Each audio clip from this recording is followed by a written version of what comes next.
Pemirsa, kasus pencurian seperangkat gong di Desa Anturan Buleleng beberapa waktu lalu akhirnya mencapai titik terang. Dengan sigap, keempat pelaku yang ternyata adalah warga desa setempat berhasil diamankan Satreskrim Polres Buleleng.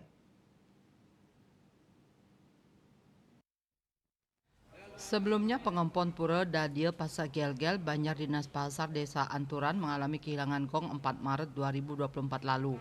Kemudian kehilangan tersebut dilaporkan kepada pihak yang berwajib. Berdasarkan laporan tersebut, pihak kepolisian melakukan penyelidikan dan olah TKP. Dari penyelidikan secara intensif, diperoleh informasi bahwa ada salah satu pelaku menjual gong. Akhirnya setelah diamankan, pelaku mengaku bernama Ketut Gunaya alias Tagel.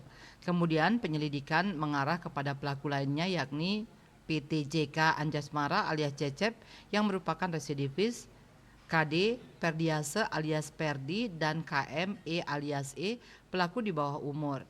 Keempatnya berasal dari Banjar Dinas Pasar Anturan di mana gong tersebut dicuri.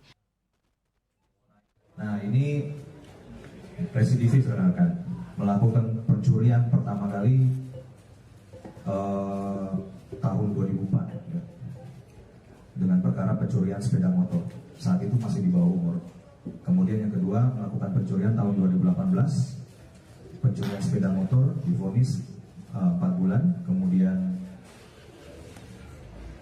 yang ketiga pernah melakukan perampasan ya tahun 2019 dan divonis 2 tahun. Dan yang keempat ini adalah pencurian gong ini.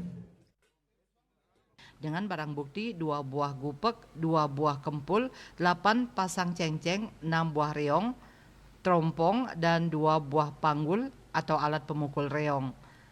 Yang sebelumnya telah dijual di desa Kaliasem ke salah satu warga berinisial GA senilai 3 juta rupiah. Pelaku mengaku penjualannya dibagi dan habis dipakai judi slot dan narkoba.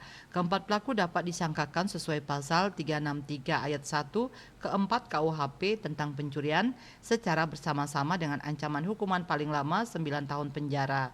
Yasri Yuli, Bali TV.